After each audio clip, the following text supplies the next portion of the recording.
এয়ারলাইন্সের টিকিটের অস্বাভাবিক মূল্য বৃদ্ধির সঙ্গে জড়িতদের চিহ্নিত করে তাদের বিরুদ্ধে ব্যবস্থা নিতে তদন্ত শুরু করেছে 7 সদস্যের কমিটি।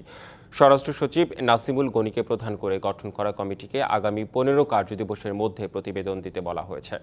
এই বিষয়ে শুনানি করতে বুধবার বিকেলে বেসরকারি প্রায় 25টি এয়ারলাইন্সের প্রধান নির্বাহীদের সাথে বৈঠক করেন কমিটি প্রধান নাসিমুল গনি। তিনি বলেন, হঠাৎ করে কেন মধ্যপ্রাচ্যগামী ফ্লাইটের ভাড়া এতটা কেন বেড়ে গেল তা নিয়ে আলোচনা করতে এয়ারলাইন্সের কর্মকর্তাদের ডাকা হয়েছে।